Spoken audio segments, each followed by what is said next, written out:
The one thing they all have in common, I think, is they're hungry.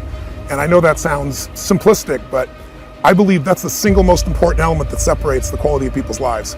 It's not just the ability to have hunger, but to sustain it. Hunger means that you want more. You want more of yourself. You want to make a bigger difference. You want to be a better parent. You want to do something more than there is today, and that you don't get satisfied. Most people start out with hunger at an early stage of life and they lose it. But the people that come to me are hungry either because something's happened, they've had a birthday with a 0 on it, they've gone through a divorce, they're starting a business and they know I've got to have a different level, or they're the best in the world and they're always looking for that edge that makes the difference. I think everybody is born with hunger. Like, there's the desire to grow, to expand, to learn, and then disappointment sets in early in life for most people.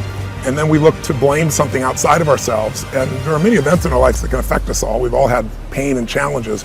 But I think if you can find within yourself the part of you that wants to constantly give something more than yourself, if you can find a mission larger than yourself, then you're more pulled to do something than trying to push yourself. And pull has much more power than push. I always say motive does matter.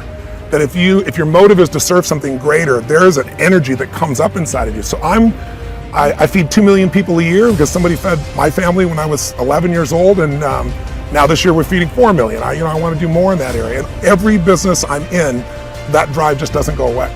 The capacity to strengthen and increase your hunger is the one common denominator amongst the most successful people. They've never lost their hunger. Most people are hungry to achieve a certain amount, make a certain amount of money, and then they get comfortable and relax, or to get a certain level of fitness and then they relax. But Richard is as driven today as when he was 16 years old starting. I mean, he's like on fire, and he's 65 years old. Warren Buffett is 85 years old. He's as driven today as when, he began the journey, right? I believe intelligence. I love people that are wickedly smart. And I work to be wickedly smart by educating and training myself and so forth, and training my brain. There's a lot of intelligent people who can't fight their way out of a paper bag, right? Hunger is the ultimate driver, because if you're hungry, you can get the strategy, you can get the answer. If you can't model it, you can find it. So hunger, modeling would be maybe the next best skill. Knowing that success leaves clues. The best way is get around where it's better and things will hit you. Who you spend time with is who you become. How bad do you want your goal right now? Do you want it as bad as breathing? Do you want it as bad as anything you ever wanted in your life? And if you calibrate it at the highest enough levels, what I found is the people that are the hungriest, they find a way.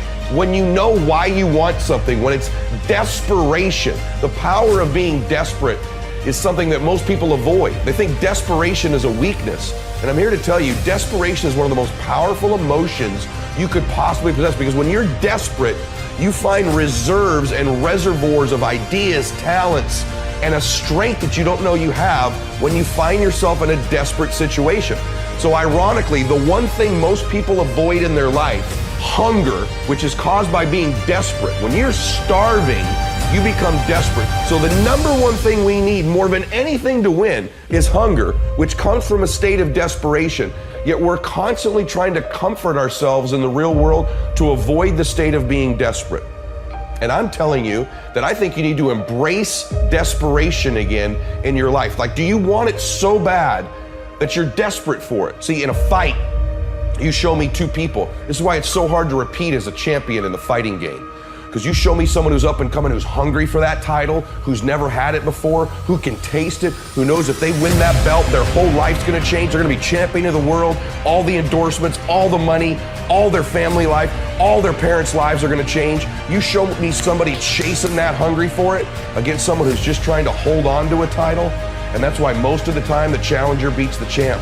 It's hard to repeat as a champion because the hunger goes down just a little bit. The greatest athletes, the Kobes, the Bradys, the Jordans of sports, have a way of feeding their hunger all the time and increasing it. What separates them isn't just their work ethic, isn't just their talent, although those things matter, isn't just they practice more. What separates them is they're just hungrier. They somehow find a way as they climb up the ranks and win championships to get even hungrier for more, where 99% of the athletes lose just a little bit of their edge once they get that first championship, that first pro contract, that first big amount of money, that first world championship. They just lose their hunger a little bit. And then there's the elite. They get hungrier. It feeds the beast.